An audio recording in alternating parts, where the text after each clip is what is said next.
I'm Preparing, waiting. preparing.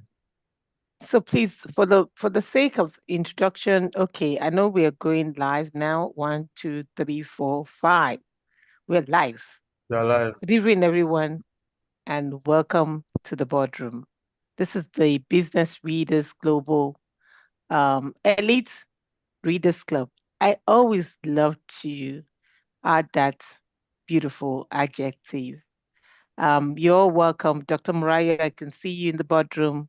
Bus B from Dubai, you're welcome. Our speaker, amiable speaker, Mariam Kadiri, you're welcome.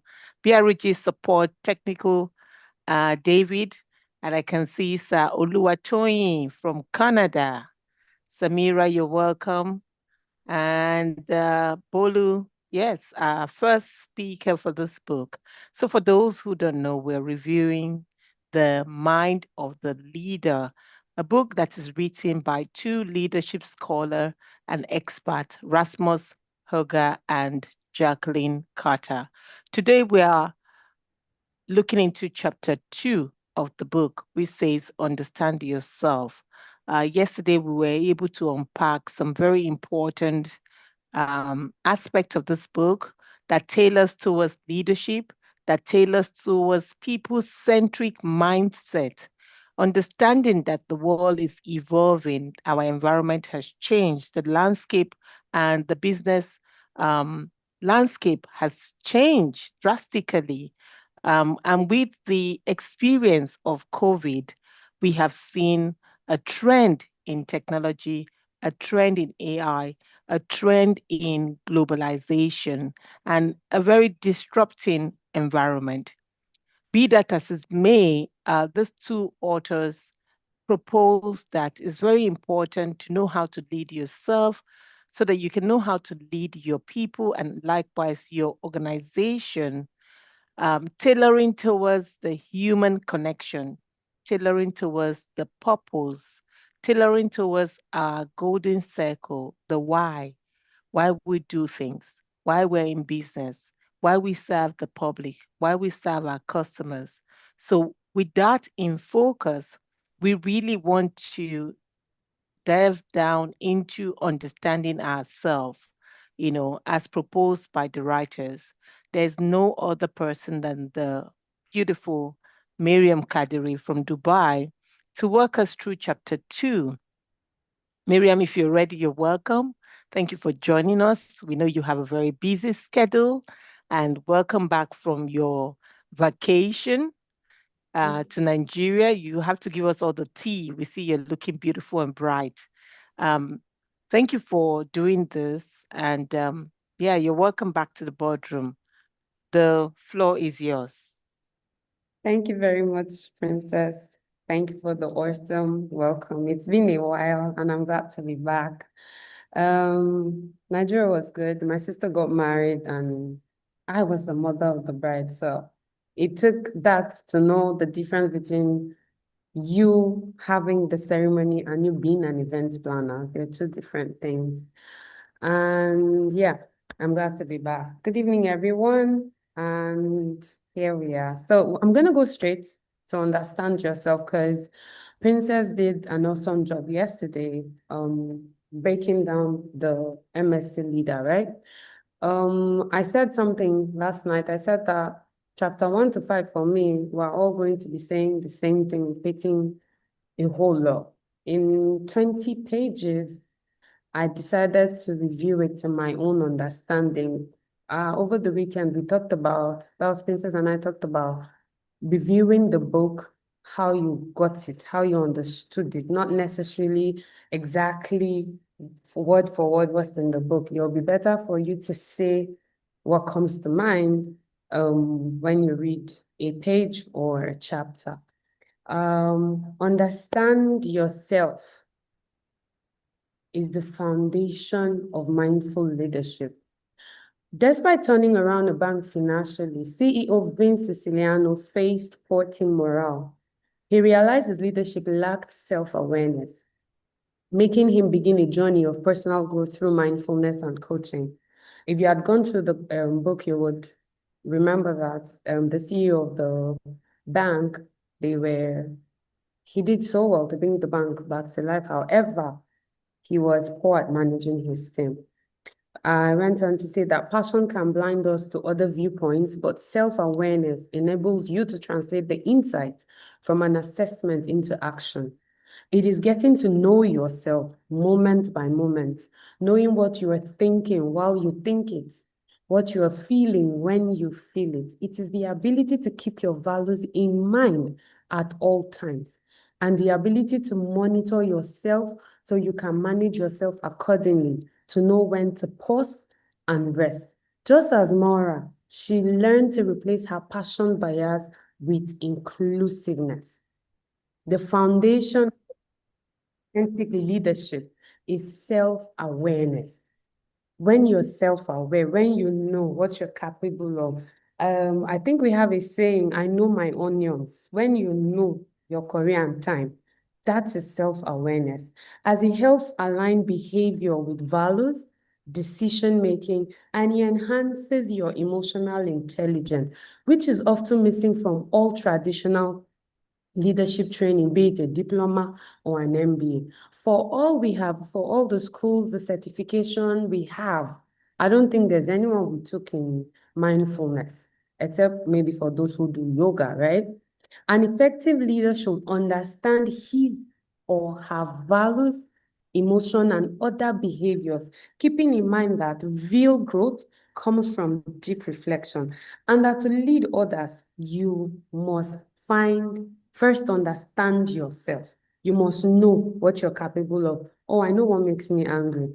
I would say a few times to my kids, like, you people are touching my buttons. Like, you know what makes me angry, and then you're still trying to do it. So when you know your buttons, you're able to not put yourself in positions that will make you react or act out of character. As Machiavelli stated, a leader must know his strengths and weaknesses to command loyalty and maintain power. That's because effective leadership does not begin with others, but it begins with ourselves. Making self-awareness not optional, it is essential. There's a quote, and I say, he who does not understand himself cannot understand others.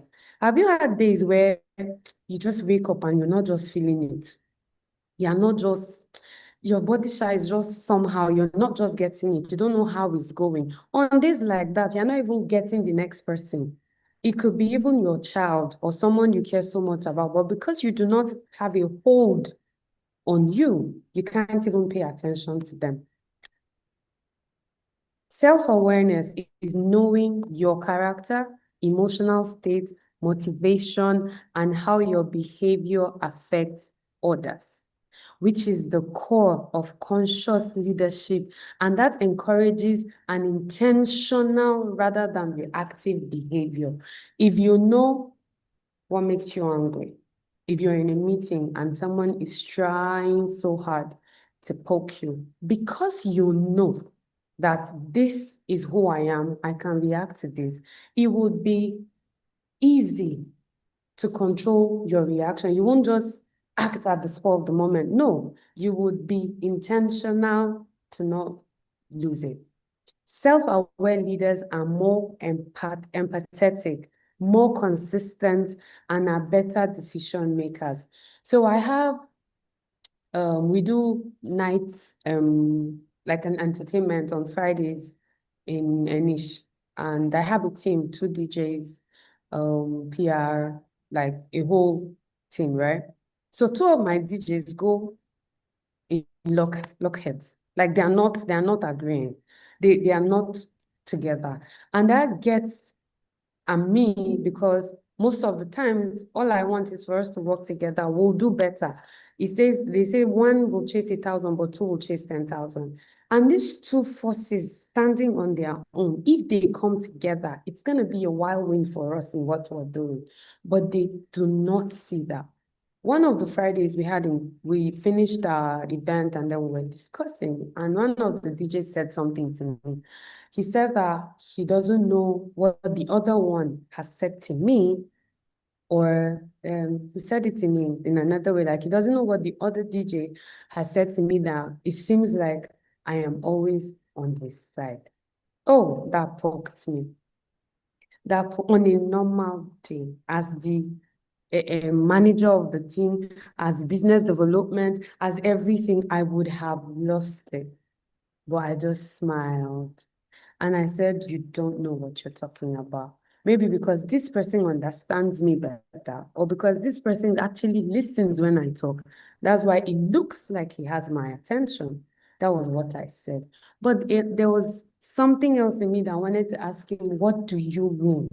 How would you speak to me like that? How dare you say that to me? But no, I didn't want to be cut off character. Yeah. So you'll be more empathic and you'll make better decisions. There are continuous activities that we can use to form the internal framework upon which successful leadership can be built, like reflective journaling, observing reaction in high stress moments. So when it's getting all tensed up and all, you are observing. You're not going to react. I'm not going to do this. I'm not going to say this. No, no, no, no, no. Oh, I'm going to go out of here. I'm going to take a water break. I'm going to leave this space. So it helps you when you are aware. It helps you know what to do. Regular self-reflection, maybe you acted in a certain way. You're checking with you. Why did I react this way? What was this thing that made me react so that next time I don't do it? Then we come to clarity of value. Clarity of value should be your internal compass, since values are enduring beliefs that shapes decisions and behaviors. It means leaders with clear values will make ethical decisions. They will inspire trust and lead with authenticity. So I'm going to still go back to my team. When we're trying to decide on top, they'll say, if this person doesn't have money, you should not go to him because he'll give you wrong advice. Because as soon as he's shaking financially, everything else suffers. So we'll just jokingly say, you should check, does he have money? Is he okay? There's no money problem before we go to get advice or consult with him on anything. So leaders with clear values would make ethical decisions. They will inspire trust and they will lead with authenticity, just like Thomas, who would have made a bad decision if he had not taken a few minutes of mindful practice to gain clarity. Imagine being offered a kickback. There were two people who wanted the contract, right? Imagine one was offering a kickback and then you checking, you actually need this money or this kickback will help me. But knowing that he needed to take a break and leave that space for a while and come back helped him gain clarity and gave the job to the person who was supposed to get it. Can we take a moment and reflect on a few things? What are your top 5 core values? When have you upheld or compromised them? My boss was telling me this evening, he said that you are in between your supplier of a product. These people you want to supply to usually get it for $10, but you can get it for $8. Then you tell them, I'm getting it for $8, but I'll give you for $9. They will save $1. You are giving them $1 discount, right? So he said something to me. He said, whatever happens, rain or sun, you don't give in to going lower than $9. Because if you keep compromising, if you keep because of the situation, because you needed this, because you're desperate, because you're this, that's how you lose value over time. Your words will now not carry water anymore. How do they guide my leadership in crisis? These core values of yours. How do they guide you? If you would take a moment maybe afterwards and then reflect on those, because I did, and it was a shocking wow for me. What gets in the way of happiness? We often confuse pleasure with happiness because we look outside of ourselves, like in money, praises, success, the house you live in, the cars you have, the money in your account. A lot of people think and feel that is happiness, but it is not. True happiness is internal. It is value-based. Let's shift the focus from being a winning leader. Let's shift the focus from you as a leader, from the leadership as a whole, and shift it to yourself. What are you really chasing? Is it happiness or pleasure? I put here between pleasure and happiness in the conversation we're having, understanding yourself. Pleasure is short-lived, is usually short-lived, but happiness is long-lasting. Pleasure is dopamine-driven.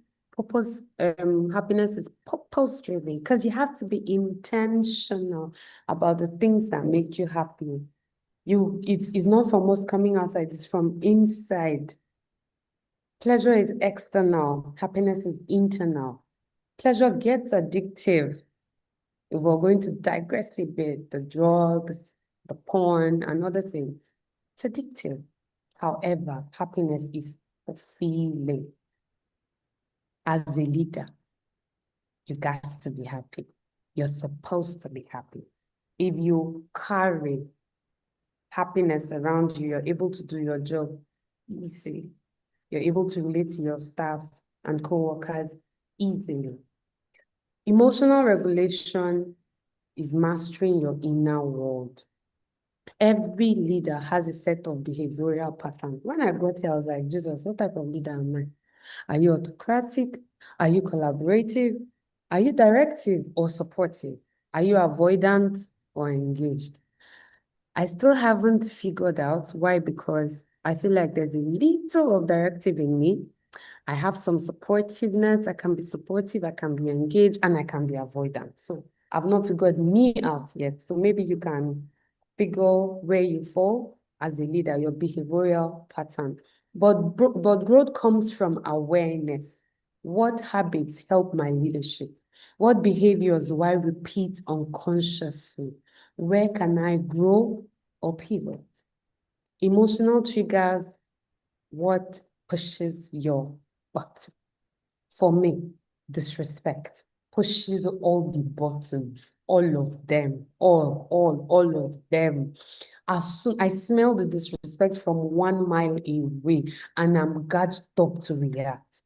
It took so long to understand that anyone around me from afar who wants to mess me up can figure that out easily. And then I started to work on it. Triggers are stimuli that provoke a strong emotional response. And common leadership triggers, you see how I said feeling disrespected? Oh, that one is a trigger. It's a major one, especially at the workplace. Being ignored, you're speaking to your staff or a coworker, and then you're not even looking at you. Or one who would challenge your authority, like they're not going to do that job or they're not going to do what you're asking. But recognizing that trigger, it helps. It helps you in the long run because you're able to respond instead of reacting. I can, maybe 4 or 5 years ago, I would react anywhere, even in the palace of the kings. I would be there and react because I was disrespected. It took me time and a few losses here and there to understand that I need to respond and not react, to remain calm under pressure, and to set a positive emotional tone for your team. Have you ever been in a room where it is all chaotic, rain and thunder, but because of the way you handle things, it just made it easier? Everybody will just, had some peace, and then you were able to find solutions out of the problem. There are a few leadership patterns or habits that define you, like emotional intelligence, which includes but not limited to self-awareness, self-regulation, because it allows leaders to manage their moods. You remain calm, you avoid impulsive decisions while practicing empathy. Imagine still practicing empathy in anger, while upset, while worked up. That's a lot. But it is doable for a mindful leader.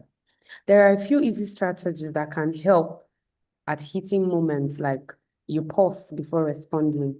My mom will tell you count sheep. You will pause, count sheep, 20, 30, 40, 50. You label the emotion, you give it a name. Oh, I'm not going to be upset. I'm not running mad right now. I'm not going to go wild. No, I'm not doing it. This wildness will not work. So you give it names that would remind you can't be like that. And you can use the breathing or grounding techniques, whichever works for you. I saw mindfulness and neuroplasticity. I got confused. I was like, okay, how do these two come together? But I now realize that they are continuous growth tools one can use to effect changes needed in leadership. Because mindfulness is the practice of being fully present in the moment with immense benefit because stress is reduced and focus is increased. And this is a secret weapon that any leader can use, and that could be from a daily 5 to 10 minutes meditation to mindful listening in meetings or conscious breathing before major conversations, whichever works for you. Neuroplasticity is the neural networks in the brain to change through growth and reorganization. That means that our brain can change and grow with intentional habits.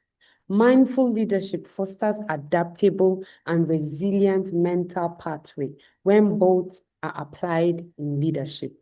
There is a greater calm and presence, better control over impulses and reactions, increased empathy and connection with others because mindfulness helps the brain strengthens decision making.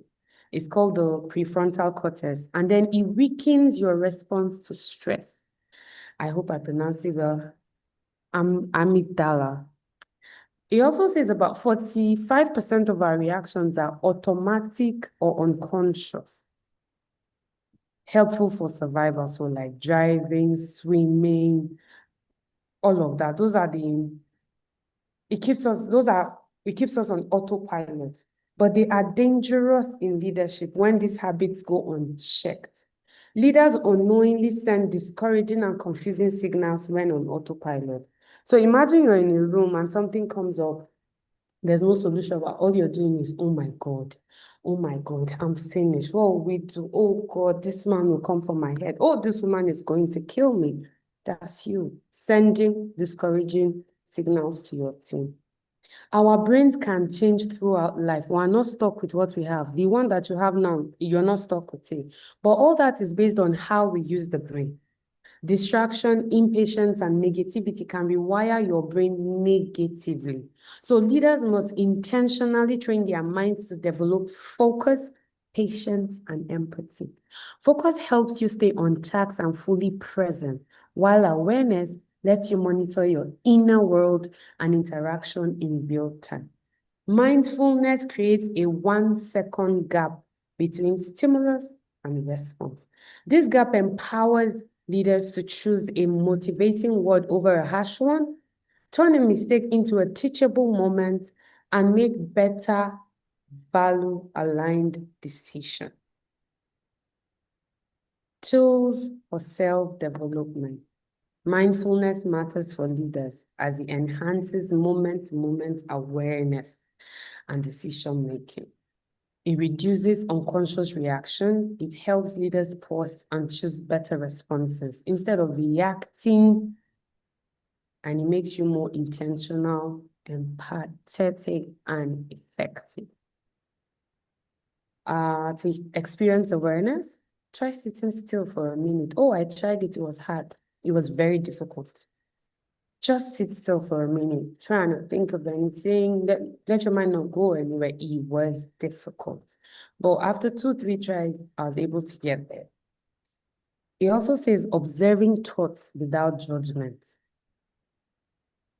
I still don't know how I'm going to do that, but can we all figure it out and come back to it and another time? Maybe somebody can say if they've tried. How do you observe your thoughts without judgment? Or just be aware? Anywhere you are, just be aware of your environment. Just be conscious. Just know you're listening without saying anything.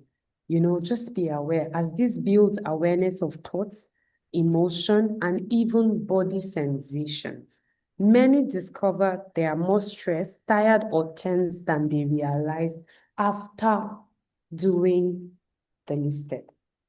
The impact of self-understanding on leadership.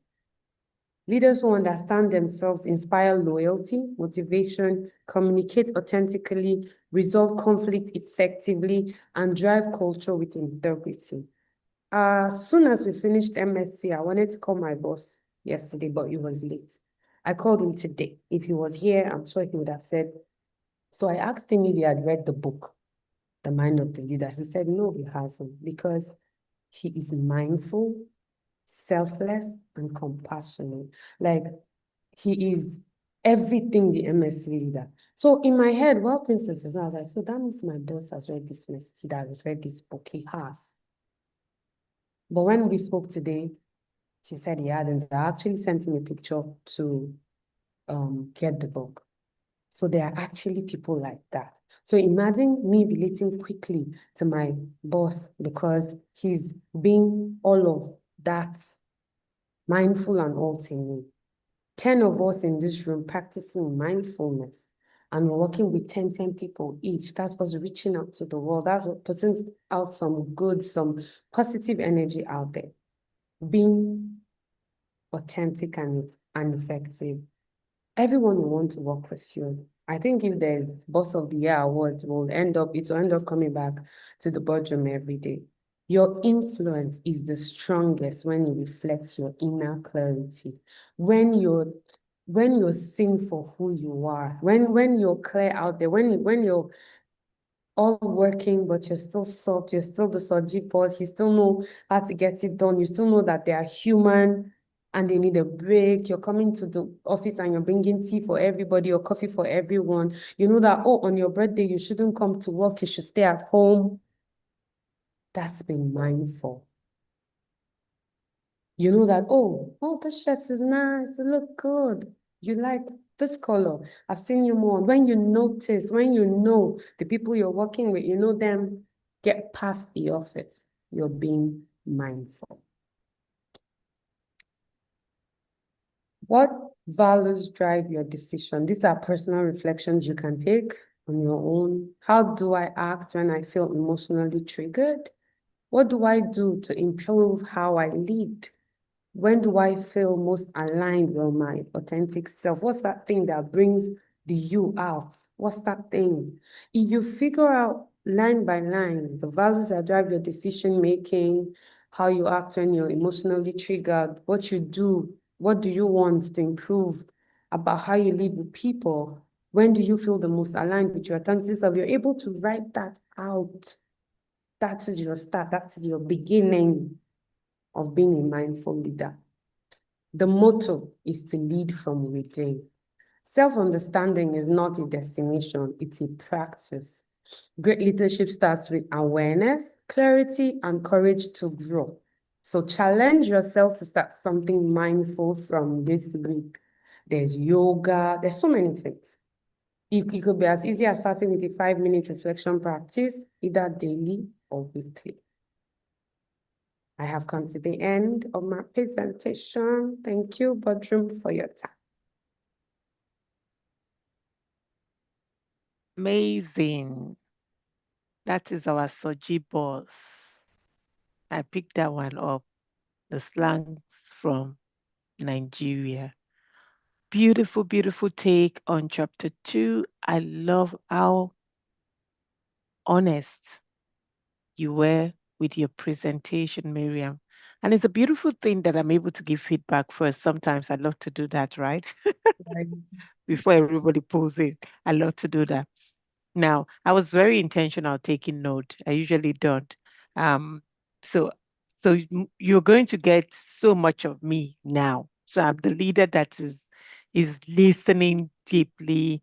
I'm the leader that wants to give feedback so that you can grow.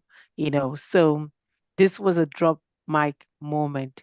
And this is why I love BRG for the variety of experts that we have in this boardroom. Unbelievable. It's a pity for those who don't join the boardroom on a daily, because this is what drives growth. You're able to see yourself in others. You're able to take lessons from others when they present.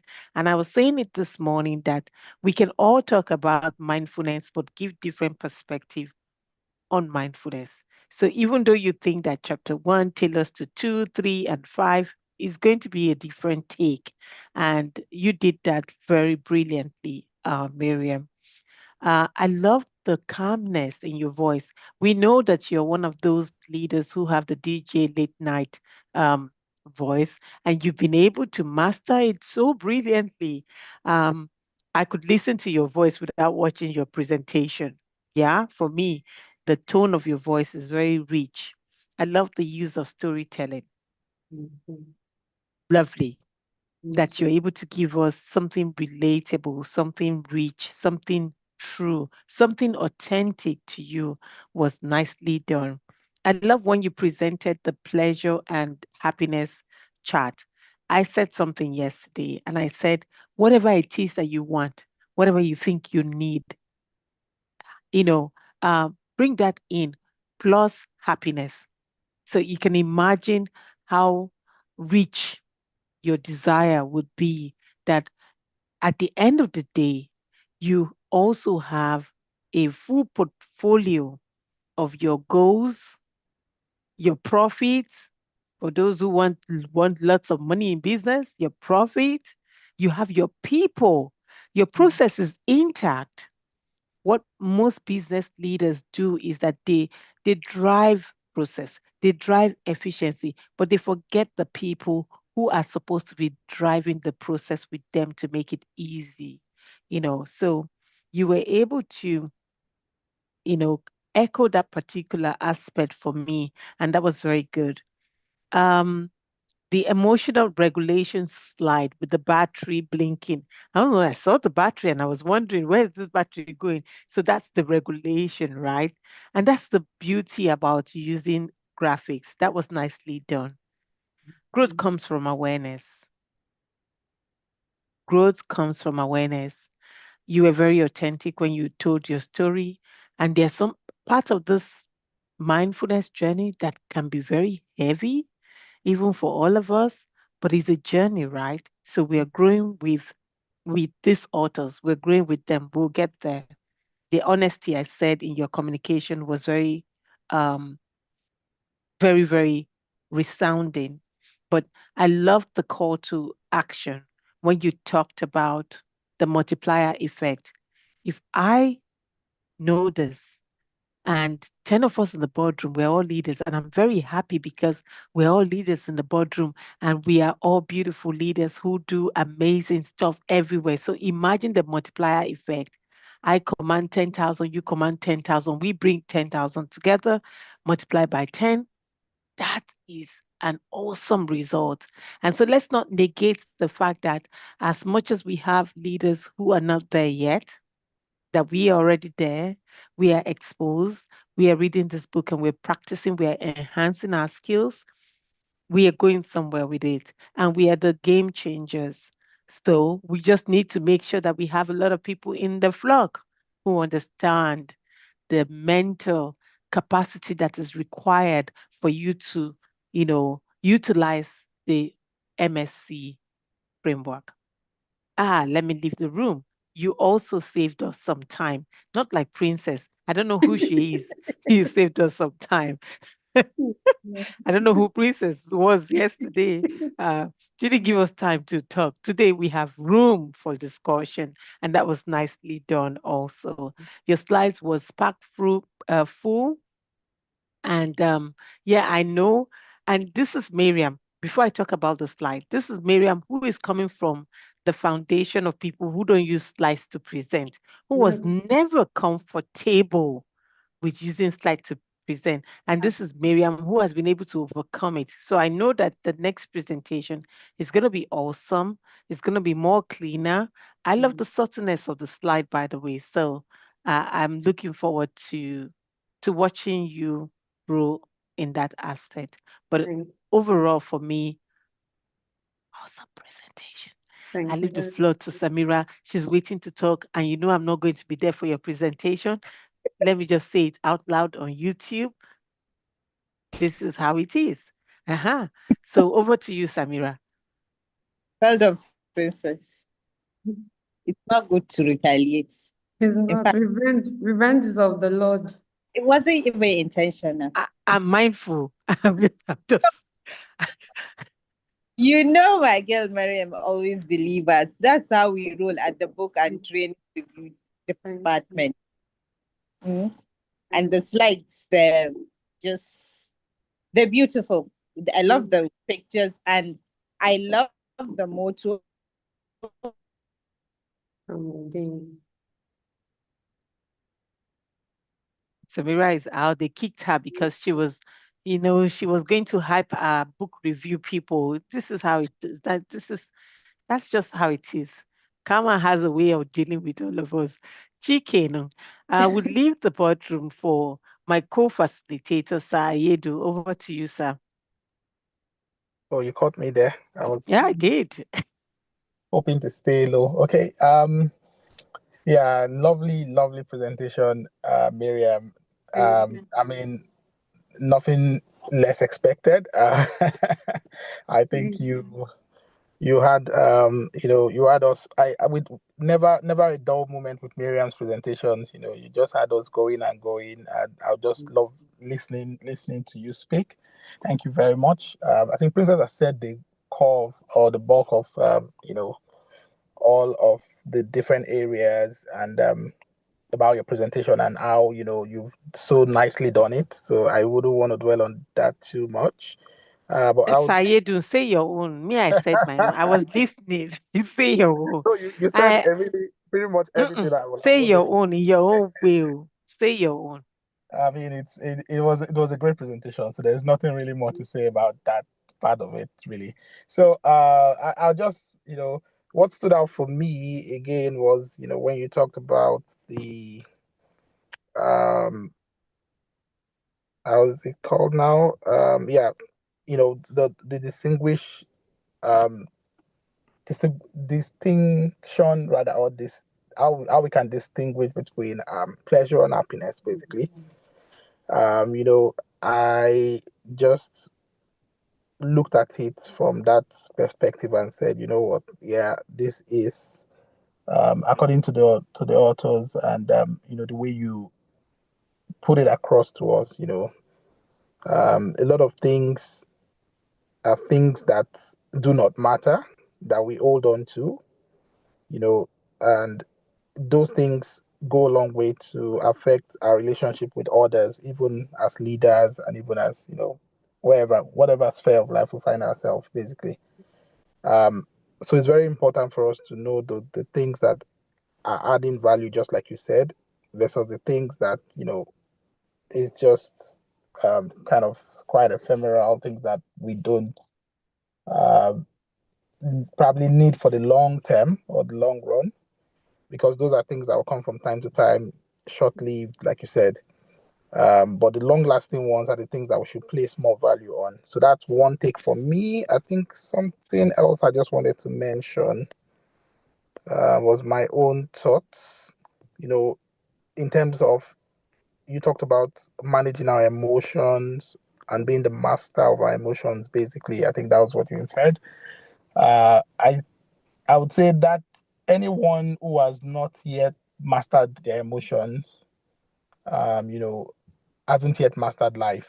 So basically, if you can't take control of your emotions, which in turn controls what decision making you're doing, then you haven't yet mastered life, and that is it. And as leaders, that should be one of the skills that we should embody, um, ensuring that we have mastered our emotions. And just to end my comment, I would just like to say a quote by a lady called Elizabeth Gilbert, which says that your emotions are the slaves to your thoughts, and you are the slave to your emotions. So look at that. Brilliant. How brilliantly put that. It says your emotions are the slaves to your thoughts, and you are the slave to your emotions. So the more you learn to put your emotions under control, which means it's also connected to your thoughts, everything starts from the mindset, from the thinking. That's why we should practice mindfulness. That's why we should practice all of these things, they all stem from our thought patterns. Thank you very much. Thank you very much, my co-facilitator, Dr. Sir Ayedu. Beautifully said. You know, one thing I've learned in the boardroom is to not just be present. So what um, Sir Ayedu does very brilliantly is to listen. He Mm. listens, he picks his comment, he articulates them nicely, you know, and I've learned that over time. So Ayedu, you see, I'm keeping up. I'm keeping up not just with the Kardashian, with the SARS of this, You are the best. terrain. I'm getting there. Dr. Murayo, our ever-present doctor. Dr. Murayo, over to you. I see your hand is raised. And also, by the way, I've Uh, seen a lot of flowers. I've not Good seen dollar evening. signs. Good evening, everyone. Thank you Good very evening, much. Dr. Murayo. Can you hear me? Yes, we Yes. can. Okay. Thank you very much, Mariam, for that wonderful presentation. That was so nice. Thank you, Dr. I just wanted to shed more light. How can we practice mindfulness? Yeah. So, Thank you. I mentioned a few things. It's up to you what works best. Being intentional about your reaction. So, like I said, my mom used to tell me to count sheep. As soon as I would have to react or I need to make a decision and I'm lost, she'll just tell me count sheep. So one sheep, two sheep, three sheep till 100. Or until I feel better. It could be till 10 and you're okay. Yoga works for those who can do yoga. It could be just breathing in and out, in and out, in and out. I remember in some offices, they have stress balls. They keep, so that could work. You're counting it depends. So you need to find what works. It could be just taking a break for 5 minutes to just stand outside with your thoughts and before you come back to the room. If someone is, so the one that sometimes we're not able to control could be between a husband and wife. In those moments, I'm using that because at that one, I don't think we're worried about losing it. But in that moment, you could just, sorry, I cannot talk right now. Give me 5 minutes. I'm coming. You can even say you want to pee and just be in the washroom for 5, 10 minutes. Put some water on your face, take a deep breath, and then come back. So you just need to find what works with you part time. Please, can you pay your consultation fee and I will be charging you in dirhams? Um, Beautiful. Very well said. Uh, Samira is laughing. So happiness plus money for me, okay? Yeah. Happiness plus money. So I've added mine. Those of you who couldn't answer your question, me, I know what I want. All right. But that was nicely said because what works for you may not work for me, right? And you need to try a lot of stuff. I Mm. love to journal. I noticed that I can stay still by myself. Um, when I'm journaling, I own my thought. I don't know if that makes sense. I own Yes. my thought, I own my space, I own my creativity. It gives me power. I also love to sit still. I'm not a big exercise fanatic, but I love exercise because it gives me energy. And plus, if I do my exercise very early hours of the morning, and I love to do it outside, where the environment is lush and green and serene, I'm taking more oxygen. So it really what works for you, and you need to practice. You Mm. need to find all those um, sweet spot, right? Find your own sweet spot. Very important. Dr. Morayo, I hope your answer was the answer to your question was apt and something you can use. But you give us some highlights. What works for you, Dr. Morayo? What are you doing right now to be able to, because you are one of those who have won the award multiple times for showing up. So how are you able to do that? What works for you as a doctor? Being available, being able to show up for people, for projects, being able to share your time with the world, you know, because that's also some aspect of mindfulness. What works for you? Well, I think most times I try to um prioritize, try and look at what what's most important for the day. So I try to prioritize, and then I tried not to give excuses. Excuses are cheap. It's easy to give excuse. Mhm. So I stretch myself, and I just try to, let me do what I can do, maybe what's best I can do. And I think as part of my pause, practicing pause, trying to pause, don't, react, respond is actually good. So most times I try to just let me prioritize, and let me just try and show up for myself. Thank you. Beautiful, beautiful. So in addition to that, for me, gratitude works. Um, because I've reframed my mindset from thinking that I don't have enough. I don't know if that makes sense.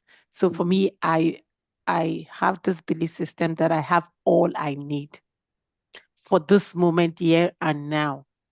So there's nothing you would tell me. I'm rich in myself. I'm full to capacity. I've been endowed, Mhm. right? So that mindset, carrying that kind of mindset gives me fullness, gives me happiness, and I'm able to radiate that um, around. So we have David and we also have Bolu. I think we had Samira. Samira, your hand is lowered down. Who should I take first? I see Bolu's hands are up. So let's start with Bolu. Hi, good evening, everyone. Good evening. How are you? I'm good, thank you. Actually, I wanted to contribute to uh, the mindfulness thing. I mean, things that works for me. Okay. Um, for me, number one is having a change in perception, irrespective of what happened. I've trained my mind to always see the positive side of it. So I just have a switch. Like, okay, this thing is not something I like, but what's the lesson behind it? What do I stand to gain from it? Because I've trained myself to believe that for every single thing that happens, it's happening in my purpose, in my advantage. So with that, I hardly feel things about things again. I'll just be like, okay, that one has gone. Then journaling works as well. So when I'm feeling overwhelmed, I carry my journal and just pour my mind. So I realize that even in my prayers, I communicate better in writing than saying it out. So there are sometimes when I'm praying and I'm just short of what to ask. But as I'm able to hold my pen and paper, I will just keep writing. So in that, I'm able to pour all my emotions. I'm able to be myself, and it's just me and my journal. So and at times in journaling, I write in present. I mean present tense. Like I write it like a movie or a story the way I want my things to be. So when I'm setting probably a goal, I just write it like it's happening. So I envision the life I want to live, maybe a goal I've set for myself for the next 6 months or 12 months. I just see it like it's happening. So I will paint a scenario of how it's happening. So anytime I'm reading it, I'm seeing myself in it and I'm seeing it the exact way I want it to look like. So those are just my own coping mechanism when it comes to my mindfulness. And concerning the presentation, I want to say thank you to our presenter. I I love, though I wasn't present totally because I was at work, and but the few thing I was able to pick is having to understand that leadership is not just about skills. It's not just about it's not just Exactly. about skills. It's about ourselves. It's about understanding our personal values and aligning them with our actions. Mhm. So sorry, I'm on the road. It's about being present in our mind and doing things the way it should be done, irrespective. So having total control of our mind is what leadership is about. So when you have control of your mind, you don't just you don't react, you digest things and let it think through it before taking action. So in this case now, you are not really your thought, but what you make out of your thought. So those are the things that in my interpretation of what I've listened to in the few minutes. So thank you so much, and that's all from me. You're welcome. Beautiful. Thank you very much for your contribution. So beautifully said. I think we read the book by Keith Harrell, Attitude is Everything, and he postulated that a positive energy, being optimistic, really gives you a lever, right? If you operate within that sphere, that you have an advantage, and it's better for you because there's so many triggers, when it comes to your hormones. Um, it does help overall well-being, right? So you said something very important, and I wanted those of us who have read the book to just go back to Attitude is Everything. We have Samira. Samira, you're still here? Yes, Samira. Yes, thank you. Nigeria happened to my network. I don't know about that. Okay, let's leave it at that. All right, Mariam, great presentation. You always break the glass ceiling. You're the first person to record your presentation on Canva. Again, it was on Canva. I remember you had a meeting and you always find a way to make it to the boardroom. And I will truly commend you for that. I just remember today the original owner of the DJ Midnight Voice is back. Once you started present, that was what came to my mind. It was like, she's so cool doing it. So, like, it just flows. And it keeps us, for me, it keeps me in the room. I'm glad. And then the reflection you said, what values drive you? That also resonated, and it's a point for reflection. I've never thought of using values in that particular reflection, like, okay, what values drive my decision as a leader? I've tried I use it in every other sense, but I've not tried it in that sense. So it's a very good reflection for me, and the motto, lead from within, that enables us to show empathy, that enables us to be authentic. For me, that's how I translate it to. It allows us to be authentic, and it allows us to show empathy to people we work with, our colleagues, our employees, our bosses. It allows us to see things from a different perspective. So thank you so much. Book review Thank you. department. You know how we do it. Princess, don't be jealous. I'm not. I'm not. The pioneers. Yes. That's it's good that you highlight that. Okay. So there should be certain um advantages that comes with being in certain department. We should know you people for something. So it's established. Thank you so very much for your comment. Now I left Busoye, uh, you know, I left her feedback to go last. Bosby, are you available? I did that on purpose because Bosby is listening to you for the first time in the boardroom, right? And she's also your very close friend. So let's hear her take on this particular review. Bosby, over to you. Okay, good evening.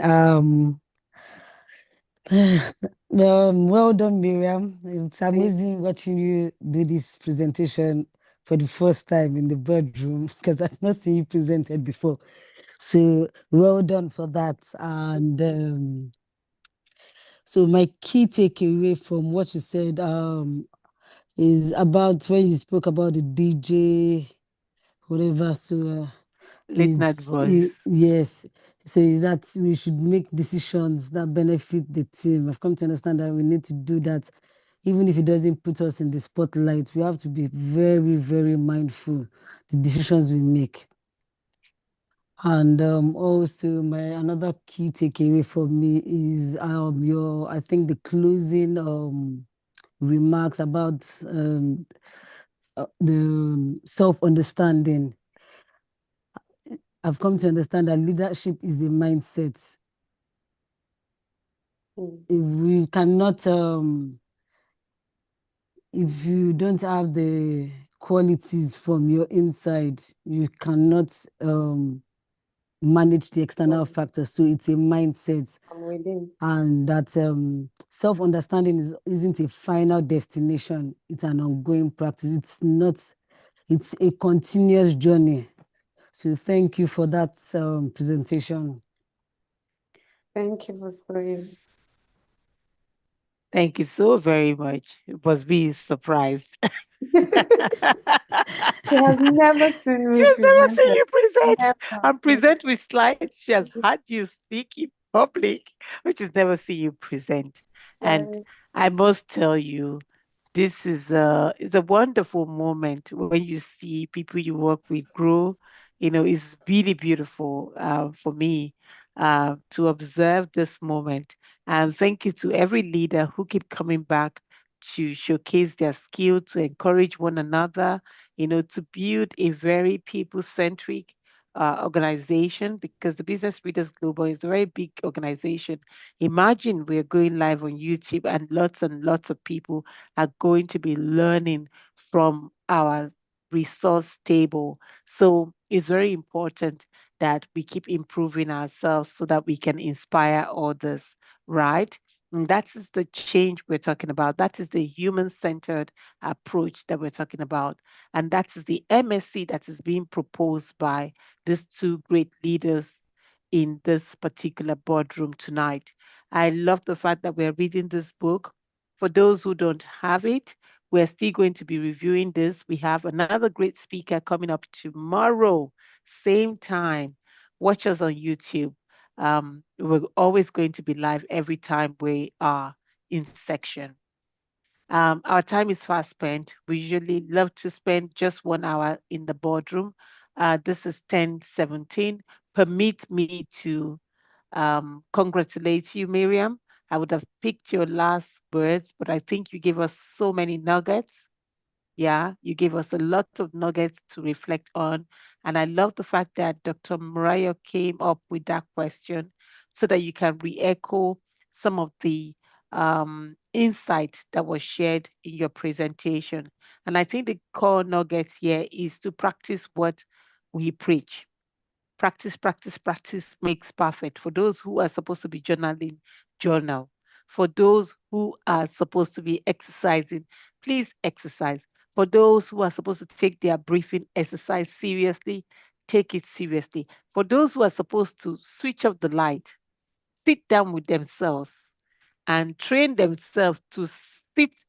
I want to use the wrong word, but I'm not going to use it. Sit on your sit on your thought. Sit on your thought, all right? And just stay calm for 5, 10 minutes. Those are also ways of practicing. Yes, Samira, you know the word I wanted to use.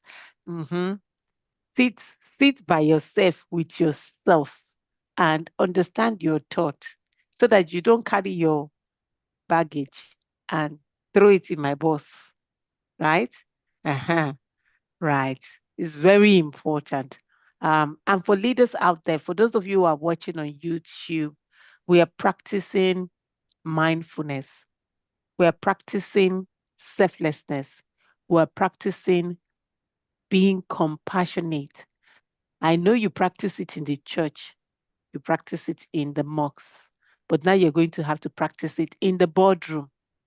And you need to show those tangible skills in how you communicate, in how you share tough information, in how you associate with people.